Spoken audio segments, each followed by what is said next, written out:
Welcome to Science Corner Tutorials. We'll be looking at science concepts in depth. Get ready, let's get started. This is the third video on the partial fraction series. Remember in the first video we looked at solving partial fractions using the linear factor approach. In the second video we looked at solving partial fractions using the quadratic factor approach. So this third part of the video, we are looking at solving partial fractions using the repeated factor approach. So where do we need to apply the repeated factor approach? That's the biggest question. So when in the denominator, right, we have got a factor that is repeated. I will show you what I mean by a repeated factor, right? That is raised to the power of 2, right? So, for example, we have got x minus 2 squared, right? This is similar to x minus 2, x minus 2. So this is what I mean by a factor that is repeated or being raised to the power of 2. X minus 2 has been written twice, and in simple form, it's just being raised to the power of 2. Right? Make sure that you understand this clear concept. So that's when now we can apply the repeated factor approach. So what's the general rule when we are applying the repeated factor approach? So when applying the repeated factor approach, right, first of all, you've got to identify that this particular problem requires me to use the repeated factor approach. So the general rule is that you're going to split by assigning the numerators to constants, which is a over x minus 1, which is this one here, plus b over, you say x minus 2.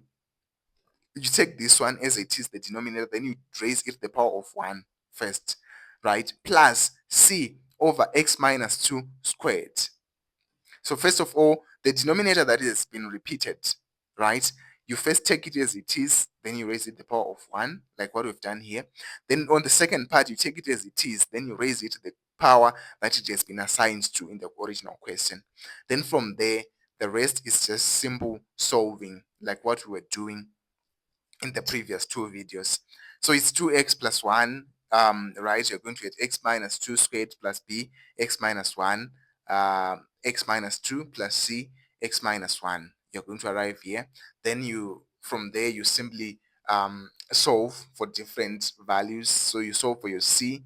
Then you are going on to solve, for a, then ultimately you solve for b, and from there you're going to get your answer 3 over x minus 1 minus 3 over x minus 2 plus 5 over x minus 2 squared as your final answer.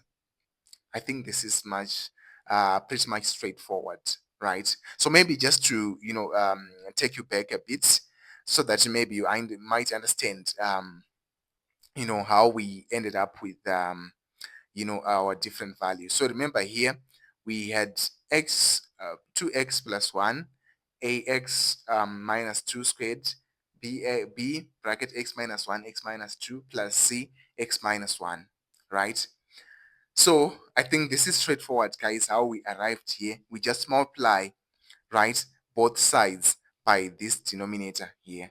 So we multiply everything that is on the right and also everything that is on the left by this by the denominator from the original equation, and ultimately we are going to arrive here. Then from there, the next step is for you to say you've got values where the variable x is raised to the power of 1. So you equate that equal to 0. Like here, you can see that for x minus 1 and x minus 2.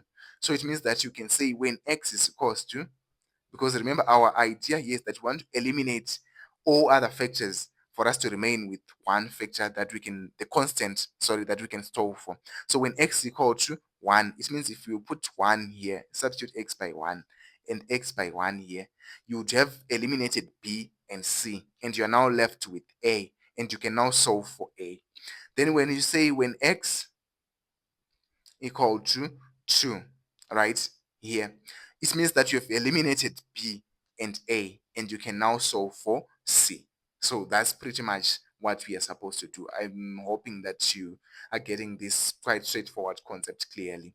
Then From there, we move on now to another example that is quite similar as well. So our original question is x squared, 3x plus 4 over x squared multiplied by x minus 1.